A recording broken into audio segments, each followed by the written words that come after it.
All right, good afternoon again, everybody.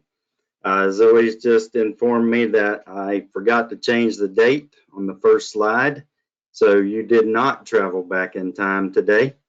It is March the 17th. It is St. Patty's Day. I have on my green, it's a seafoam green. I don't know if that actually counts for green, but it is a shade of green, so hopefully that works on this St. Patty's Day. Good to have all of you with us today. Some people are still coming in, but I want to go ahead and be respectful of everyone's time, and we'll go ahead and get started. First, I just want to say again, thank you to all of you. Some of you have joined us on at least one of these already. I hope you've got some good tips out of it. I'm going to go over the guidelines for how we can achieve our greatest collective impact. Again, I'll only take about 5 minutes to do that, though. We've added a couple of things or updated a couple of things in the toolkit. I'll ask Zoe if she'll touch on those. But for the most part, we want everyone to be able to see our two guests today and what their plans are in their area. We have Andrew Leon with us. He's from the Children's Services Council of Broward County. He'll be talking to us about their child abuse prevention team. They have an excellent team that includes everyone in their area, and I'll look forward to asking Andrew to tell us a little bit more about that while he talks about the slides I'll show you from his area. We also have with us from the Hillsborough Children's Board, Mr. Timothy Bennett will be with us today to talk to us about what they're doing in Hillsborough County.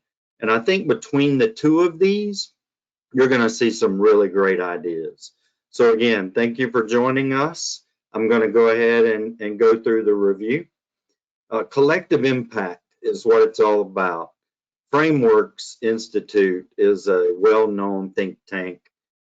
It's often associated with the University of Chicago, and it really has a broad mission that really focuses on prevention, child abuse prevention specifically. And they did some research probably 20 years ago now that really taught us a lot about how to achieve the best results by achieving the largest collective impact throughout our state. We want to make sure that we're being consistent. And there are four things that are going to help us make sure that we're being as consistent as possible. Number one, of course, is the consistent use of the Pinwheels for Prevention campaign name. Pinwheels for Prevention kind of rolls off the tongue, and we want to make sure that everyone is clued into exactly what it is, what it's for, what the pinwheel is the symbol for. And if you want more information or if you'd like to know more about that, just email me.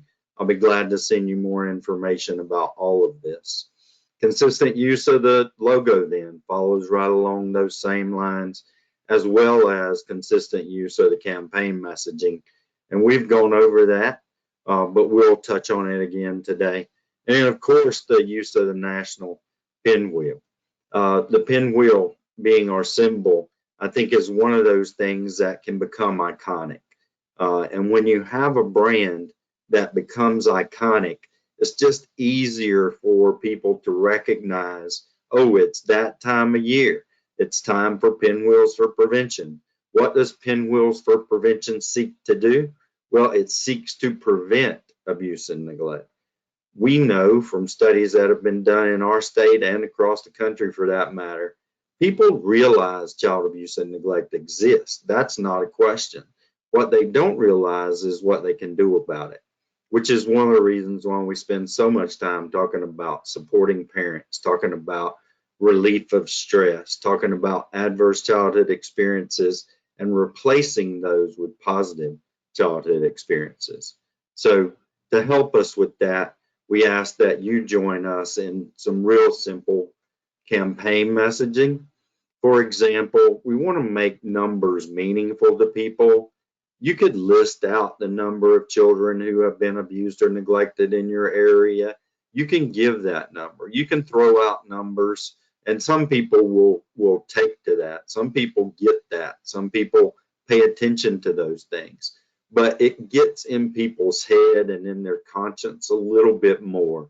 So the frameworks people tell us, if we say things like, last year we were only able to serve 1 out of every 3 children in our county. We'd like to be able to serve all the children who need help. We'd like to be able to support all the parents who need support. You could also use stadium capacity. Those of you who are in towns or cities where there are stadia, I guess may be the term, then you can use the number of people that filled that stadium, or what is the capacity, the number of students that attend a local high school or a local elementary school.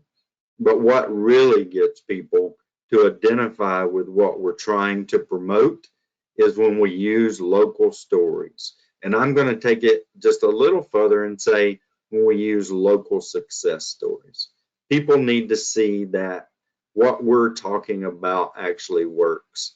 So when we can use common situations that people can identify with, like affordable housing. I don't have to tell any of you if you looked at rent lately, if you've looked at the cost of your mortgage, everything is going up, and housing is certainly one of those things.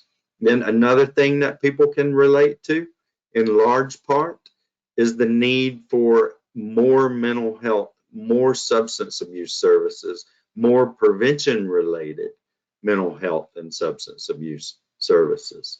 Those are just things that help people wrap their minds around what it is that we're trying to promote. We also can talk about child development, because people understand when you say you want children to grow up happy, healthy, carefree, they can understand really what you're saying is that these children that we're seeing that are growing up today, they're going to take our place. They're going to be the future contributors to our Social Security and to all the programs that we benefit from. So children, you've heard the saying, are our future. They are the future of society. I mentioned ACEs. We talk about not just the short-term damage that those adverse childhood experiences can do, but when we think about and talk about long-term effects of ACEs, we know people can understand that a bad experience or an adverse experience that happens to them or to someone else today, just such things as hurricanes and fires as we've experienced here recently and across our state, in fact, you know, people understand that the effects of those things can last for years to come. And finally, if we give people specific examples, people will say, well, what can I do? Or abuse and neglect, it seems very overwhelming. Is there really something that I can do? And we've made reference to it, but I'll refer to it again here. And I'll just say that there are a whole lot more than 10 things people can do to prevent abuse or neglect. You can find that on our website, but you can also find a lot more things. And one final thought on this, I'll just say, a lot of people are doing this already. A lot of people are already coaching Little League. They're already involved with youth. They're already teaching Sunday school. They're already taking on responsibility in their neighborhood and their community. Those things lead to positive childhood experiences, which can really help to balance out those negative or bad experiences that they have. So I'd love to talk to you some more about that. Give me a call, write me an email. It's one of my favorite things to talk about. So how do we spread the word? Well, the kit, as we say, the toolkit is our friend. And I'm going to click on it so I can get Zoe to just talk to us just about a couple of things that are on there. The things that we've updated, you can see that we have the webinars on there. We've added CAP Month webinar 2. There's the Wear Blue Day flyer. There's a sample proclamation. There are customizable documents with talking points, sample press release, And I think this is where you wanted me to show people a little addition. Is that right, Zoe? Yes, we just added, go ahead and download that, Chris. We just added another document in here. That's the op-ed outline and tips. And this is just an inspiration or jumping off point for you if you choose to work with an expert in the local community, or if that expert is you. This helps prompt some ideas that you can hit on when you're writing your article. And then I just can't see my screen, Zoe. Is it showing? I'm sorry. it is showing, yes. Thank you. So just some general guidelines that you can see on the screen. You can also download it and save this to your folder.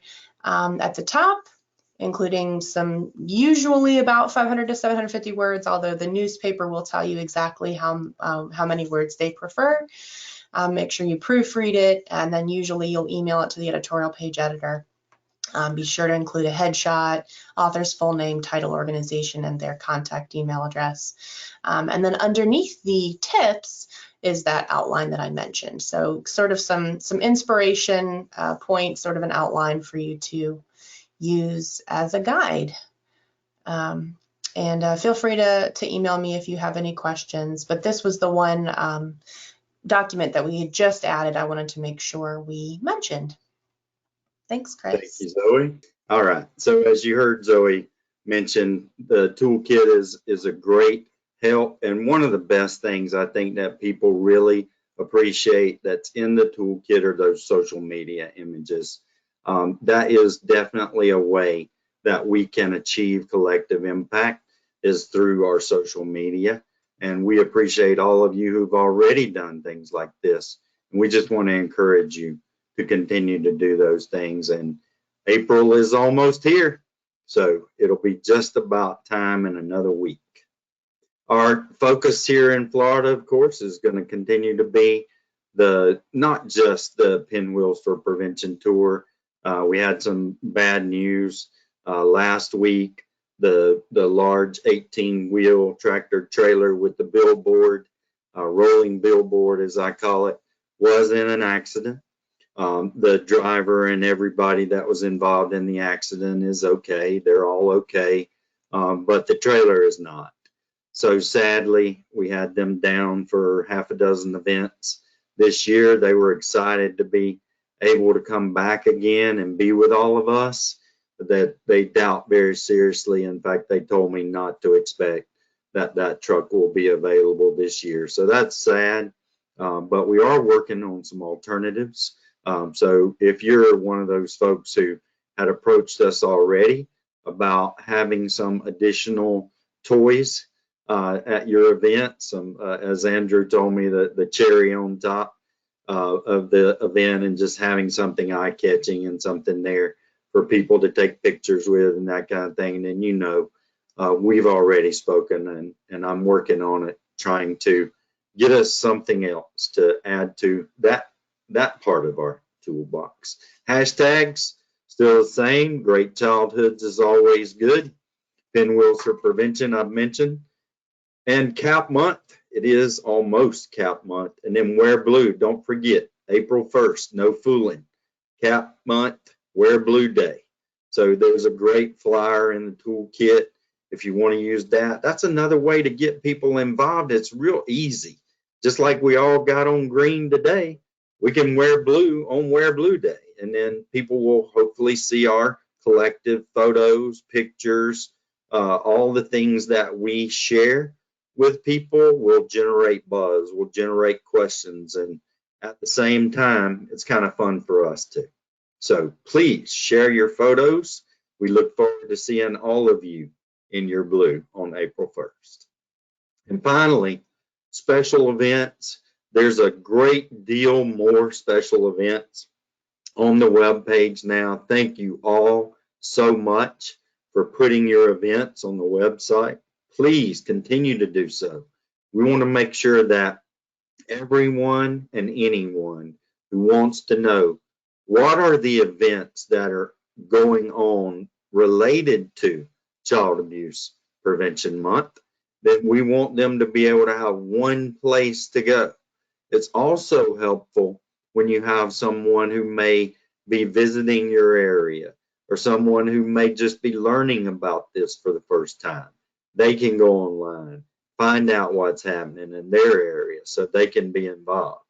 And speaking of local events and people being involved, the first year that I did this, I was fortunate enough to be invited to Broward County to attend their family day. And I may be saying the wrong name, Andrew. You can correct me and tell us a lot more about what has the Broward County Child Abuse Prevention Team got planned for this year.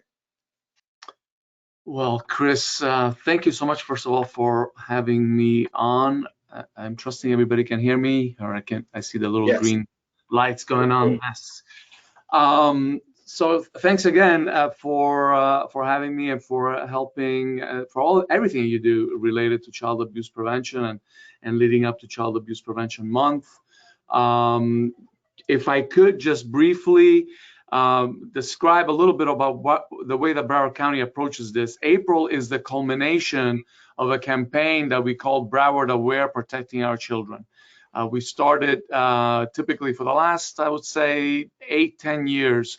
In January, we kick off with an event that starts to bring the conversation into focus and starts to gather the community around it. It's also a great opportunity to support agencies that do this work every day, right? You know, we celebrate child abuse prevention and we do all this work for April, but you know, everybody that's on this call, a lot of people are working on this issue every day. So give us an opportunity to showcase some events that are already happening. This year, we're slowly starting to come back out of the shell. Over the last couple of years, in January, we focused on a series of events around the issue of human trafficking and the commercial sexual exploitation of children awareness. So there were a lot of great events in partnership with the Broward Human Trafficking Coalition and some other organizations around this issue. In February, Women in Distress, that's doing a lot of work on dating violence and dating violence prevention, did a program where we started focusing on youth and talking to youth about issues related to prevention, and so that was another great event. Most of these happen in partnership with a municipality, with a place that is helping us host. In January, for example, the local municipality of Tamarack gave us the opportunity to host the key event around human trafficking awareness. Broward County Parks and Rec is a long time, from day one, from 2009 when we started doing Winds of Change, Pinwheels for Prevention. Broward County Parks and Rec were all in 100%, anything we needed to bring the community in around these issues. And they were in just last weekend when we did a family day for kinship families, those families that are helping raise children, those individuals, grandparents, aunts, uncles, family, friends who are helping raise children on not their own because their parents, for whatever reason, cannot. So we did an event around celebrating kinship families. And so now, little by little, we work our way towards the big event. And I don't have control over the slide presentation, but yeah, there we go. Yes. So the big event is Saturday, April 9th. It will be, except for the 1 year in 2020 that we couldn't do it. Everybody was trying to figure out how to live life, I guess, in 2020. We have been doing this since 2009 in partnership again. Of course, the Department of Children and Families, Pinwheels for Prevention, the Ounce of Prevention, locally, Kids in Distress, the Kids Safe Foundation, Guardian Ad Litem. In fact, the current chair of this campaign, Carrie Ann Brown, who couldn't be on today, is with Guardian Ad Litem. The Human Trafficking Coalition, Healthy Mothers, Healthy Babies, Healthy Start. There are many, many, many organizations that have come together in support of this. You see the Y, Mobile School Pantry, because we have been trying to incorporate a food distribution component at all of these events. Typically, the families that come out are families that appreciate a little extra help in that department as well. So in this particular instance, after last year, we did a drive-through with community partners that were handing out resources to families as they drove by. At this time, we're happy to go back to a real live event that is part of a greater series of events. I am proud to represent the Children's Services Council of Broward County. I'm the Director of Communication and Community Engagement. And this year we are celebrating our 20th anniversary through a series of events that we are bringing under this umbrella of Youth Summit Series. And I was even happier that this April 9th event could be one of 6 events that started last November and will culminate in September, where we could really celebrate and bring attention not only to the brand, as Chris was telling us that it's important to do, but obviously to this very, very important topic in a broader setting, in the setting of what we have here in Broward, which is called the Children's Strategic Plan. The Broward Children's Strategic Plan, 40+ committees that are working on a whole slew of issues, one of them being abuse and neglect prevention, a subcommittee of which being the Broward Aware campaign. So that's why you see the Youth Summit Series logo here. This is one of the 6 pillar events throughout the entire year, and it's a wonderful thing. So on that day, we will be going back to the Reverend Samuel Delaveau Memorial Park. It's in a part of town. It's along the Sistrunk corridor. For those who are familiar with Fort Lauderdale, it's a historical African American community. It's on the same campus with the Urban League and the African American Research Library and Cultural Center. It's in the community. We bring out, as Chris has seen, because he's been here for it in the past, we bring out the community using a full spectrum of media, social media, radio personalities. We are very happy to partner with Cox Radio. That's our main media partner. They bring out DJs. We have raffles. We have all kinds of freebies. But the key component of this is a series of mini workshops that address things like you were talking about, Chris, that people can do to address to prevent child abuse and neglect. So, the mini workshops include information on drowning prevention, information on sleep safety, information on poison prevention safety, information on how to get resources that can help you as a family prevent child abuse and neglect, or at least manage the stressors that we all feel on a daily basis and manage them better, because the resources are there if you know where to find them. So that's a key component of this particular event, the mini workshops. Of course, there's a little carrot component, which is if you participate, and the more you participate, the more raffle tickets you get. You do have to fill out a little questionnaire that kind of shows that you were paying attention during those mini workshops. But it's all good. I mean, it's a great event. Hundreds and hundreds of people come out. This year, we'll have about 500 students come out from Broward County Public Schools because of the Youth Summit Series component. And they will be doing workshops also for their peers, as well as a coming together, as opposed to a battle of the bands, a coming together of the bands performances. So we engage the entire community, stakeholders, schools,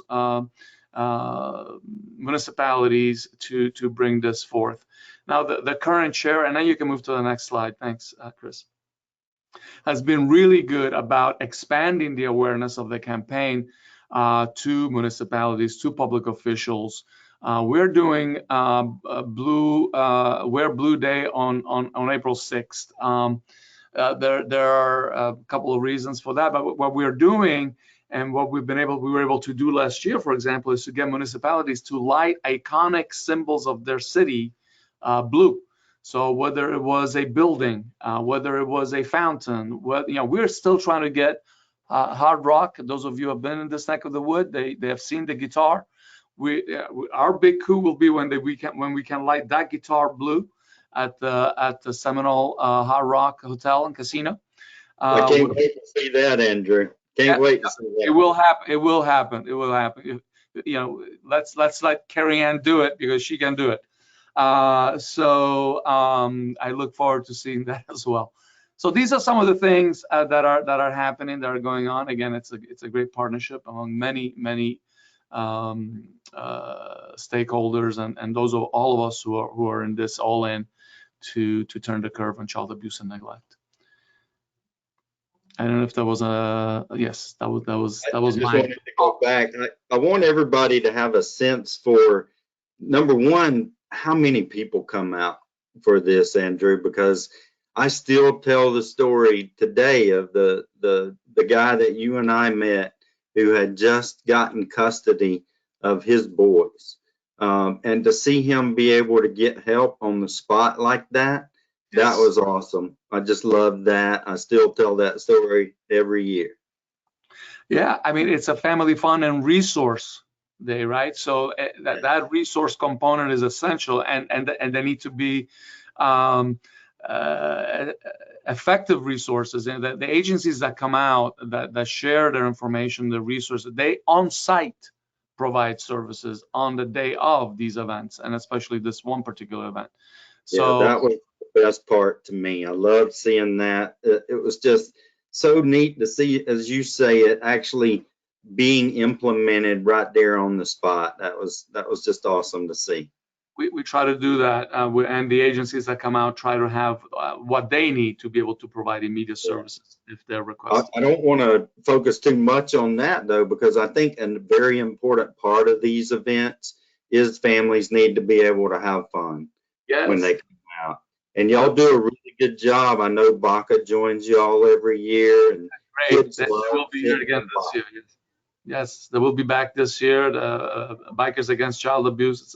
The kids have a ball getting on all those big Harleys, with their bandanas and their helmets. They're a great organization. We're really happy to have them, and they're just one of many other organizations. Like I said, Cox Radio, they have some really big high-end sort of raffle items to share with the participants. We have to be still a little cognizant of social distancing and things. So we were not doing the bounce house this year. But yeah, other years we've done that. In some other occasions, some other of the events, we have done them in locations where there are pools, so that we can incorporate drowning prevention and get, like, for example, the Me and My Dad challenge that we've done over some years.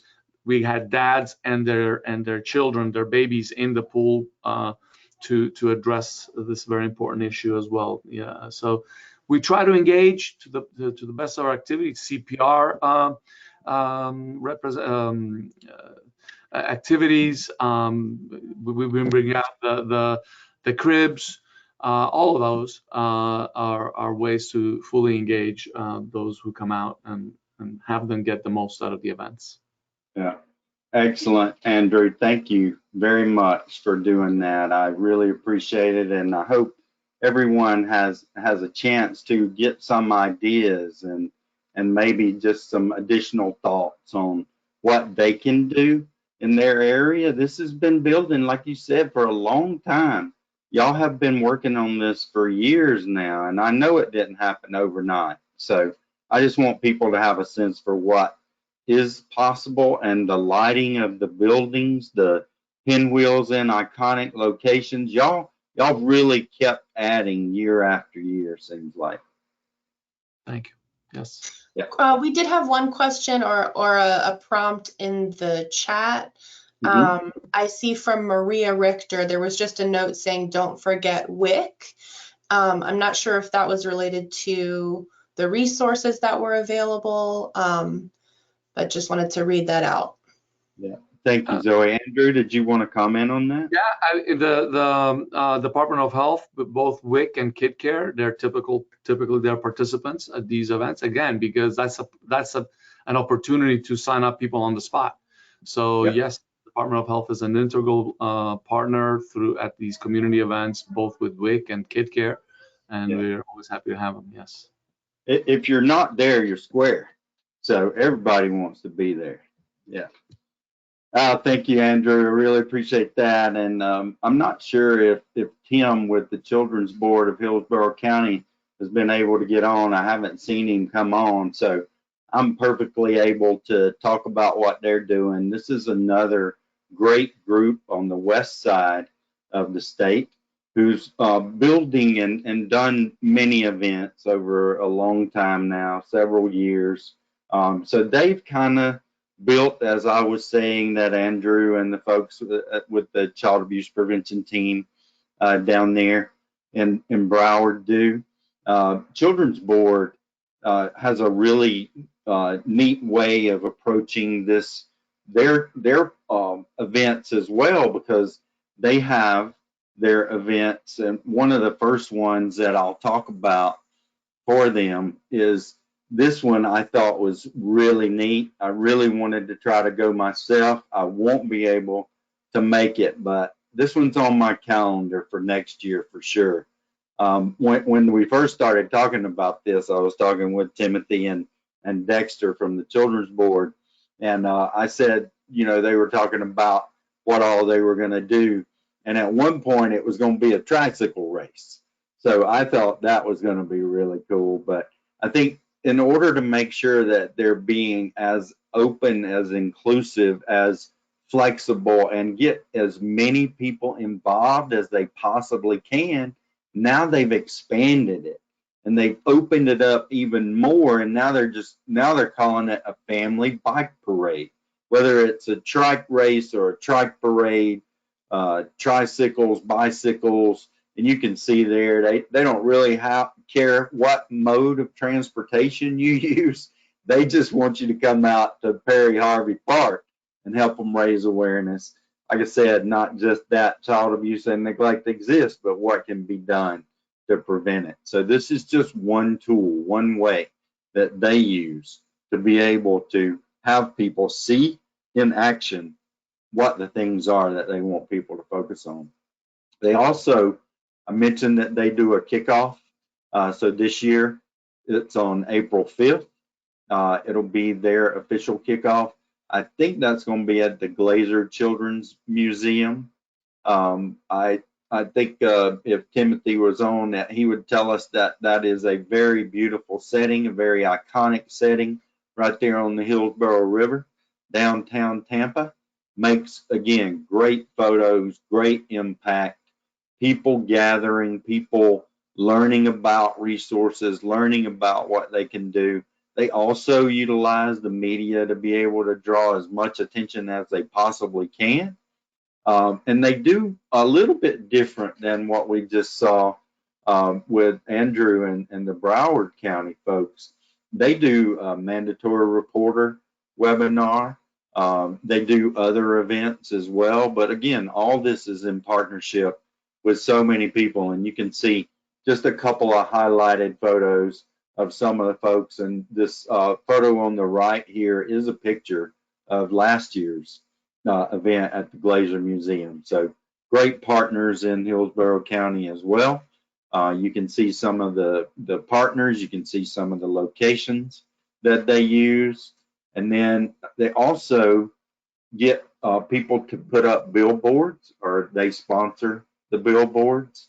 And so this one isn't meant to show the Nissan tag number there, that dealer tag. It's actually meant to focus your attention on that child abuse prevention is everyone's job. Right up there at the top corner, you can see the billboard, and so can everybody else that goes by there in rush hour traffic every day. So a lot of eyes going on that billboard. Just another way. We're working on some art for another partner or two that we might be able to share relatively soon. That's going to be able to be printed on billboards. And I hope I'm not speaking out of school there, Zoe. I hope that's going to be a possibility. Oh, yes. Yes, excellent, excellent.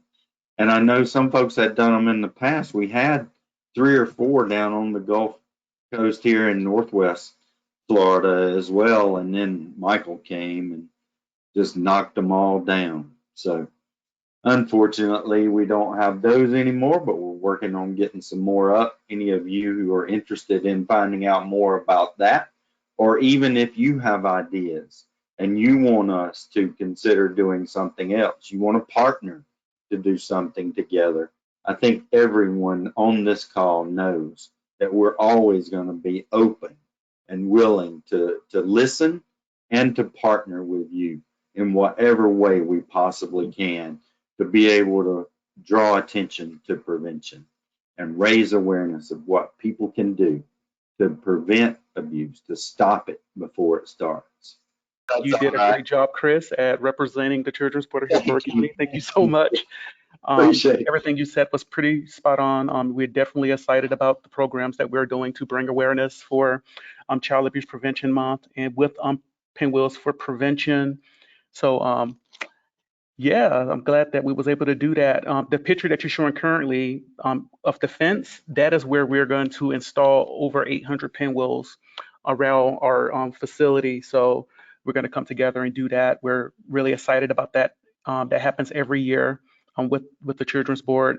And then we also are going to be partnering with about another 125 community partners that's going to come in, and they're going to be doing installations as well. So we're going to try to Wow, Tim. flood the county. 125. That's awesome. Yes, Fantastic.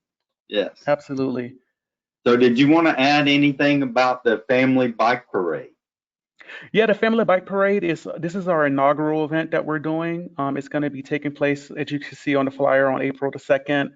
It's going to be at Perry Harvey Park. This is a park that's in downtown Tampa. It's a really nice historic area, like close to Ybor City. We're anticipating about 200 to 500 people in participation. We also invited, and we're going to have like the Tampa Bay Rays, so some of our sports teams that's here in Tampa, like the Thunderbug, I think that's their mascot name, is going to be present.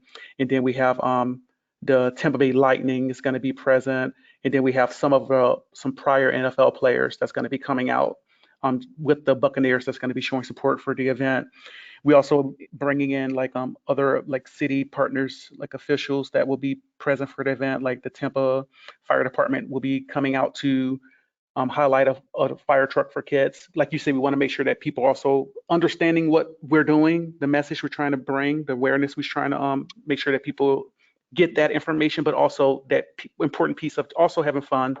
So the Yes. kids are going to have the opportunity to actually see a fire truck up close. They can go in and go inside and look at it and learn about like how that works, kind of inspire them. And then another fun thing about this bike parade, because we do have a trail that the families and everyone will be using, is that the Tampa Bay Police Department, their bike squad, is going to be coming, and they're going to be riding along with the students. So I'm not students, but the families and the kids. So I'm pretty excited about that. And this was in partnership with a group called Quality Early Education Systems. It's they've been doing a lot of work with the VPK and then all the different like pre-K programs in Hillsborough County. So they'll be present, and we're anticipating about 20 vendors that'll be out, including BACA. Yeah. Yes, both sides, both coasts, we got them participating. That's excellent. And Tim, I wanted to give you a chance to say something about the kickoff, because is it going to be at Glazer, or is that a different event? Am I mixing? No, that's the second event. So this is our actual, we've been doing the Children Abuse Prevention Month kickoff event for several years now. So this one is going to be taking place, like you said, at Glazer's Museum. It's open to the public. What we do is we do free Tuesdays every single month at Glazer, where we open up the entire museum to the community. Anyone that want to come in, they can go into the museum. But for April, we do our kickoff event for child abuse prevention at Glazer. So we're anticipating a good turnout. There's going to be speakers that's going to be present, that's going to talk about it, tell their stories. We have a couple of videos that we will play that will highlight some success stories, and those type of things will be at that particular event. Usually we do get more presence from like different commissioners and city councilmen and stuff like that, like to attend this one. Yes, it's always tremendous. And I just want to add one more thing for those of us, or for those folks out there that are watching, but also folks that might be listening, because we'll turn this into a podcast pretty quickly and have it on the toolkit next week.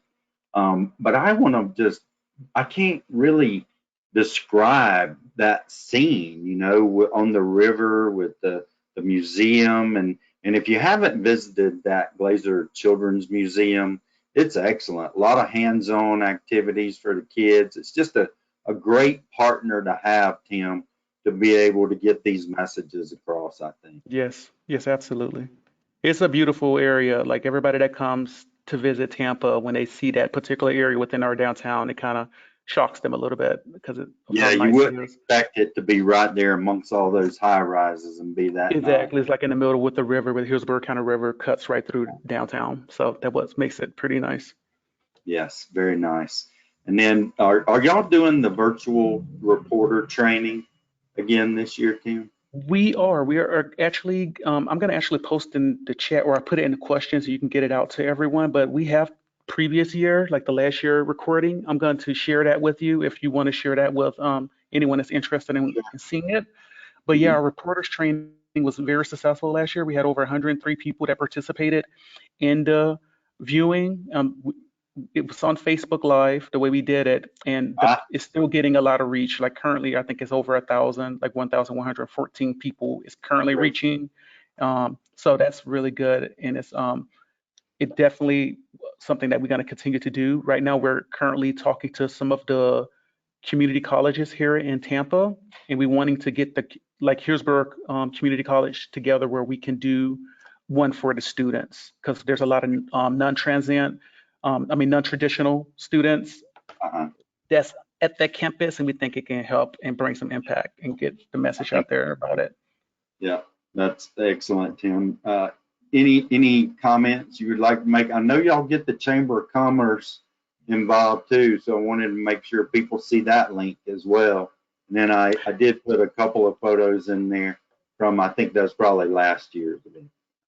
Yep, those photos are from last year's. Just showing some of the highlighting, like with the partners that we work with.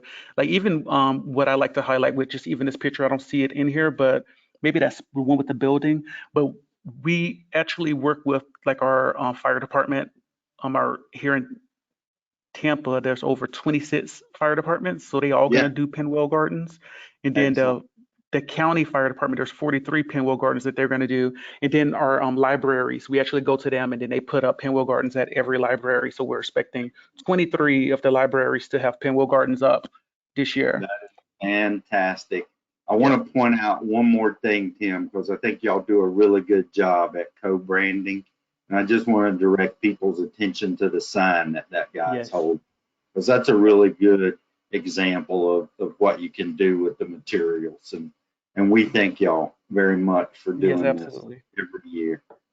So any comments about the billboard? The billboard, it was a great success. We're going to be hoping to keep continuing working, partnering with Outfront. That's who we work with for this one.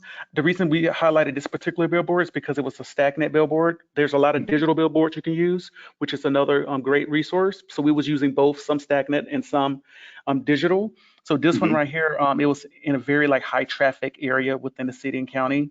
It had the message, if you see something, say something. So we just tried to give a call to action, Yeah, just let people know that this is the month for child abuse prevention month, and just be cautious of it year round. Um, so that's kind of like what we were just highlighting on that one. And then with COVID last year, we wanted to still figure out how we could reach people that still was out, and we thought billboards would probably be a good suit to do that. and So you that's did what it. inspired us to do that. Yeah, excellent, excellent. Well, Tim, thank you for joining us. Sorry that we had you on mute for so long. Thank you, Chris. I really appreciate you having us. I also enjoyed the presentation that was given by the Children's Service Council of Broward County. Sound like they're doing some amazing things. I hopefully we definitely will get a lot of photos, and we hope to see people come out to these particular events that we're hosting. We're always looking for opportunities to do collaborations with people. So if anybody are looking for any opportunities or needing anything, you can definitely reach out to me. I'm the community relations manager for the Children's Board. My email is bennett.ta@childrensboard.org. And that's And everything I anybody have. who wants to get in touch with Tim, you can contact me. I'll make sure you have. Absolutely. Yep. Chris has me on speed dial. Yeah, exactly. Well, thank y'all. You mentioned collaboration, Tim. Again, I just want to thank you and Andrew. Y'all are doing some awesome things. I hope people are getting some ideas and that they see some of the things that are possible. But I want to touch on what you said about collaboration, because prevention happens in partnership. And I think that's one of the ways that we can show it in every community, is by working together and getting people involved like y'all have. So thank you, Andrew. Thank you, Tim. I just want to remind everyone, if you have any questions or if you need to get in touch with us for any reason, you can always call me. That's my cell phone number. I don't even give out my desk phone number anymore. Um, I don't even remember the last time I used my desk phone to call somebody. So I just want to be available to you. I want you to be able to reach me. And I also want to let everybody know that we have a new staff person. Some of you have met Heather, and if you've had the opportunity to meet or talk to her, then you know what a crackerjack person and a really good a knower of all things, for lack of a better way to put it, Heather is. If you have questions about your pinwheels, if you want to know, is it too late to order pinwheels? The answer today is no, it is not too late to order your pinwheels. We believe we have a few more days left that we could still get pinwheels to you before the 1st of April, but those days are quickly passing, and we're already having to make sure that we get people and get their orders in quickly so that we can get those pinwheels out to you. If you have any questions about that, you can contact Heather or myself. If you have any questions about the toolkit or about any other collaboration, communications related issues or problems or ideas that you would like to share, things you would like to collaborate with us on, if you want to request free training on the protective factors, if you want to do a resilience screening, any of that is on the table. The days and times are very limited right now. We still have a couple of holes left. If it would work for you, that would be great. We'd love to do it. Just hurry up and get in touch with us so we can get you on the calendar. Otherwise, we don't stop this, everybody. Just because April 30th rolls around does not mean we stop paying attention to prevention. Does not mean that we quit promoting the idea that there are things people can do that will stop abuse before it starts. So thank you all so much for joining us. We really appreciate your efforts too. And I want to just give anybody a chance to type in or to take yourself off mute if you possibly can. If you have anything you'd like to say, we'll hang on for just a couple more minutes. Otherwise, I just want to say, have a great day, everyone. Thank you for being with us. We'll look forward to seeing you in the field.